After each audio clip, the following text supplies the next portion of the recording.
তিন জিনিসের দিকে তাকালেই সওয়াব। কয় জিনিস? জোরে বলেন।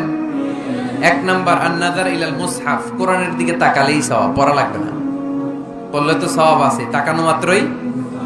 দুই নাম্বার আন-নাযার ইলা ওয়াজহিল ওয়ালিদাইন, মা বাবার চেহারা,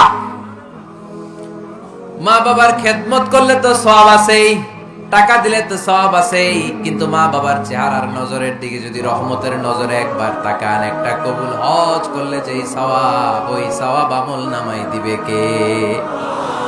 মা বাবা এমন জিনিস আমরা চিনলাম না।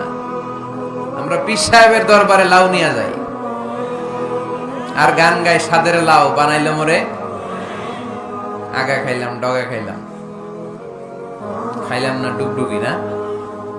তো কই লাউ নিয়ে যান আপনি, কই হাদিয়া নিয়ে যান? আসল পীর সাহেব তো আপনার ঘরে। আপনার আব্বা সবচেয়ে বড় পীর সাহেব, আপনার আম্মা জান আপনার জন্য সবচেয়ে বড় পীর সাহেব। গোটা বিশ্বের সব পীর সাহেব যদি 50 বার করে কোরআন খতম দিয়ে এক গ্লাস পানির মধ্যে ফু দেয়, আর আপনার আব্বা শুধু বিসমিল্লাহ বলে যদি এক গ্লাসের পানিতে ফু দেয়, ওই গ্লাসের পানির ফুটা আল্লাহর কাছে কবুল হয়ে যাবে। এজন্য বিশ্বনবী বলতেন, আল জান্নাতু তাহতা আকদামি উম্মাহাতিকুম। ও দুনিয়ার মানুষেরা শোনো, দুনিয়ার পুরুষ মানুষদের পায়ের নিচে থাকে জুতা, জুতার নিচে থাকে বালু আর মাটি, আর দুনিয়ার বুকে এক একটা মায়ের পায়ের নিচে থাকে তার সন্তানদের জান্নাত। ওগো মা তুমি এই ধরনের শ্রেষ্ঠ নেয়ামত, তোমারই পদ তলে রয়েছে জান্নাত। ওগো মা তুমি এই ধরনের শ্রেষ্ঠ নেয়ামত, তোমারই পদ তলে রয়েছে জান্নাত। সুবহানাল্লাহ পড়ে। কি মা? এ মারে আমরা চিনি না।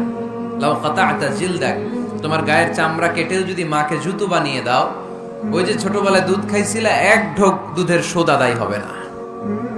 এক ঢোক দুধের শোধ আদায় হবে না। ওই মা। 3 বার বললেন আল্লাহ রাসূল এই মায়ের কথা। কয়বার? আল্লাহ হাবিব বললেন মা মা মা, তারপরে মা কয়বার? বাবা কয়বার?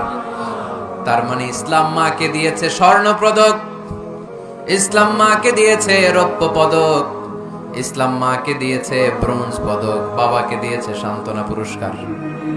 ঠিক কিনা? 3 বার যদি মা হয়, একবার যদি বাবা হয়, তাহলে স্বর্ণ পদক কে? রৌপ্য পদক, ব্রোঞ্জ পদক, সান্ত্বনা পুরস্কার। সুবহানাল্লাহ কইতে বললেন না? ওই মায়ের চেহারার দিকে যদি রহমতের নজরে একবার তাকান, কবুল হজের সওয়াব আছে না নাই? তাহলে 1 নাম্বার কোরআনের দিকে নজর করলে সওয়াব, 2 নাম্বার মা বাবার চেহারার দিকে নজর করলে সওয়াব, 3 নাম্বার আল্লাহর কাবা ঘরের গিলাফের দিকে যখন নজর করে তাকাবেন, 20টা রহমত নাজিল করবে কে?